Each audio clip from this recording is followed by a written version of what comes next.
अस्सलाम वालेकुम बच्चों। कल हमने लास्ट टॉपिक जो पढ़ा था वो था रोटेशनल काइनेटिक एनर्जी। तो रोटेशनल काइनेटिक एनर्जी वाले टॉपिक में मैंने आप लोगों को काइनेटिक एनर्जी ऑफ डिस्क और इसके अलावा हुप जिसको रिंग बोलते हैं उसकी रोटेशनल काइनेटिक एनर्जी का भी रिलेशन फाइंड करके दिया था।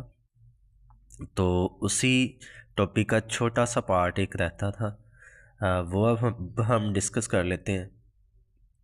तो वो सब टॉपिक क्या है या छोटा सा पार्ट क्या है? Velocity of disc and hoop. कल हमने rotational kinetic energy of disc and hoop निकाली थी। अब मैं velocity of disc and hoop. Basically बच्चों गला फ्लू वगैरह बुखार ठीक नहीं हो रहा, इसलिए बोलने में बड़ी मुश्किल हो रही है। तो ये एक इंक्लाइंड है,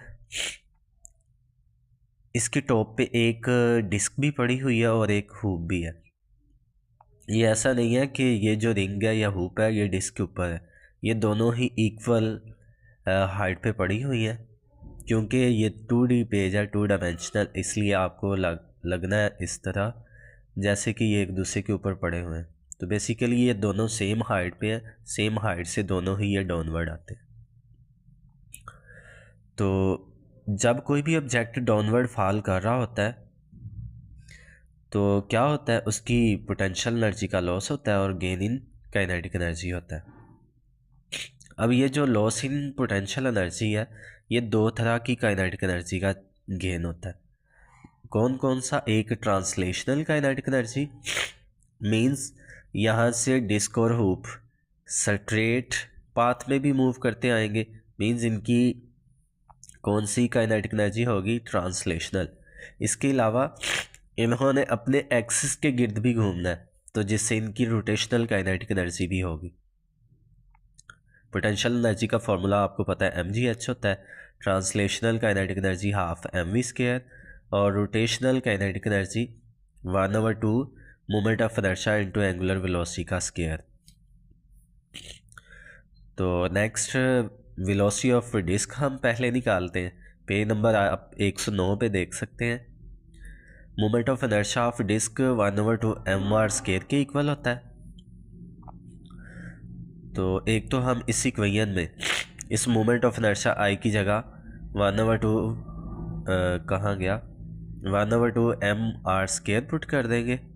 मीन्स ये वाली इक्वेशन को हम नीचे जब लिखेंगे mgh as it is equal 1/2 mv² वो भी एज इट इज़ आ जाएगा, प्लस 1/2 भी, और मोमेंट ऑफ इनर्शिया आई की जगह इसकी वैल्यू 1/2 mr² आ जाएगी।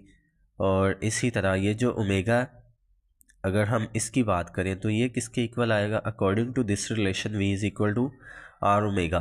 तो यहाँ से r को दूसरी साइड पे ले जाएं तो ओमेगा हो जाएगा v/r। तो यहाँ ओमेगा की जगह v/r पुट कर दिया, ऊपर ये इसका स्क्वायर भी आ जाएगा। नेक्स्ट ये टर्म्स एज इट इज़ 1/2 को 1/2 से मल्टीप्लाई करेंगे 1/4 आ जाएगा।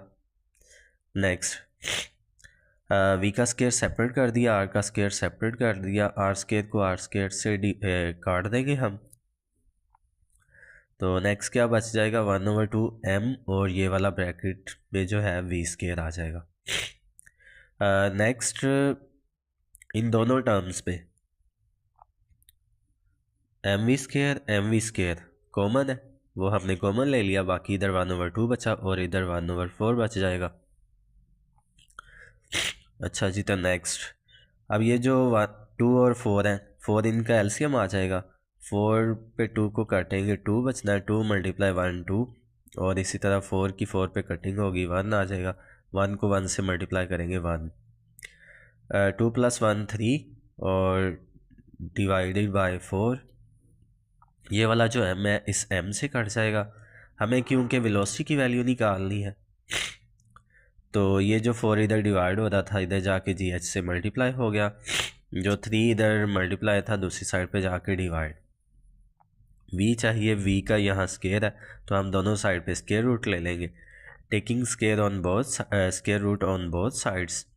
तो v का जो स्क्वायर है वो स्क्वायर रूट से कट जाएगा, लेकिन दूसरी जो ये साइड है 4/3 GH, यहाँ पे क्योंकि कंप्लीट स्क्वायर ही नहीं बन रहा तो ये नहीं कट होगा। तो ये थी वेलोसिटी ऑफ डिस्क। आगे हमने निकालनी है वेलोसिटी ऑफ हूप। तो अगेन वही इक्वेशन। अब moment of inertia of hoop या रिंग ये इक्वल होता है एम आर स्क्वायर के। ये भी आपको पेज नंबर 109 पे मिल जाएगा।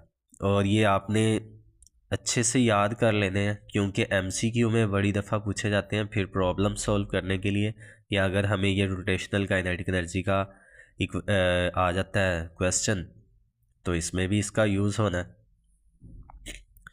तो उसी तरह हमने क्या करना है, मोमेंट ऑफ इनर्शिया आई की जगह हूप का लिख देना है एम आर स्क्वायर। और हमने पीछे भी देखा अभी ओमेगा बराबर है वी ओवर आर के। तो यहाँ ओमेगा की value v over r put कर दी, स्क्वायर एज इट इज़ आ जाएगा।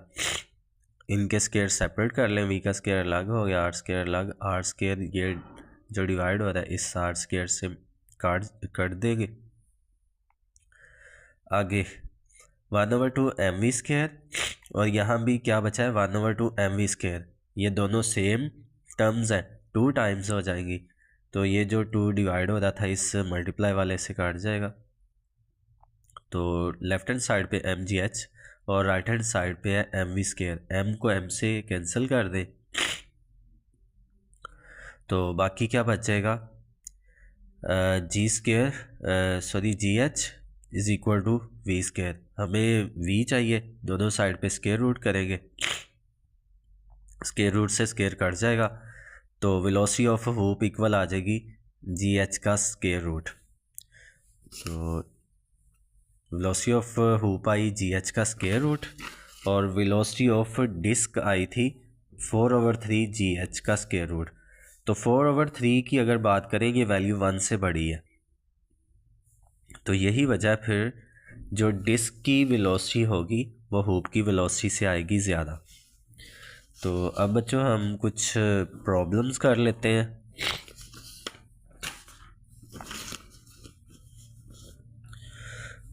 प्रॉब्लम 5 आपकी बुक का, मैं साथ बुक भी ओपन कर लेता हूँ ताकि आपको स्टेटमेंट समझाई जा सके।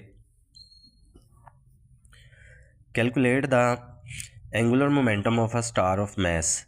एक स्टार है उसका हमें एंगुलर मोमेंटम निकालना है और उसका मैस दिया हुआ है 2 × 10⁻30 और रेडियस इसका गिवन है 7 × 10⁵ kilometre. If it makes 1 complete rotation about its axis once a day. अगर वो अपनी एक मुकम्मल रोटेशन 20 दिन में करता है तो उसकी हमने काइनेटिक एनर्जी भी बतानी।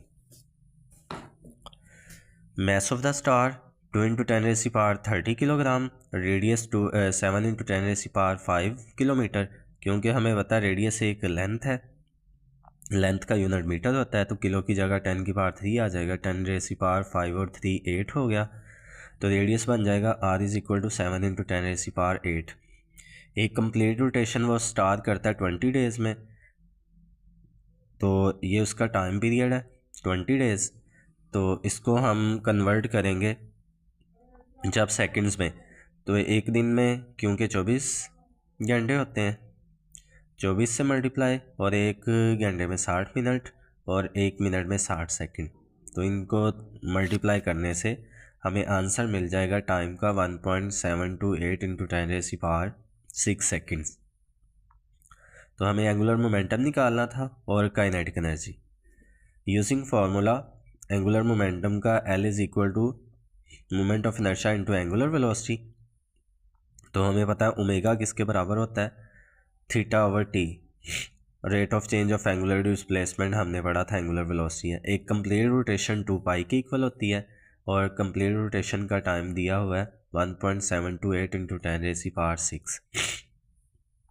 तो इनको जब सिंप्लीफाई करेंगे 3.64 × 10⁻⁻6 रेडियन पर सेकंड आंसर आ जाएगा।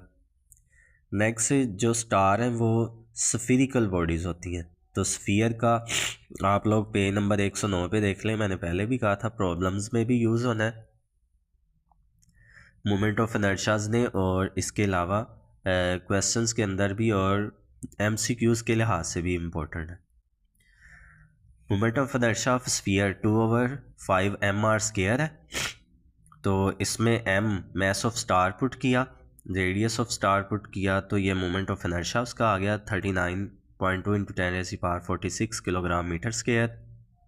नेक्स्ट, जब एंगुलर मोमेंटम निकालना है तो ये वाला जो फार्मूला, इसमें मोमेंट ऑफ इनर्शिया आई की ये वाली वैल्यू पुट कर दी 39.2 × 10⁻46, और एंगुलर वेलोसिटी ओमेगा जो निकाली 3.64 × 10⁻⁻6 उसको भी पुट कर दिया। इनको मल्टीप्लाई करने से आंसर आ जाएगा एंगुलर मोमेंटम का 1.4 × 10⁻42 और इसका यूनिट है जूल सेकंड।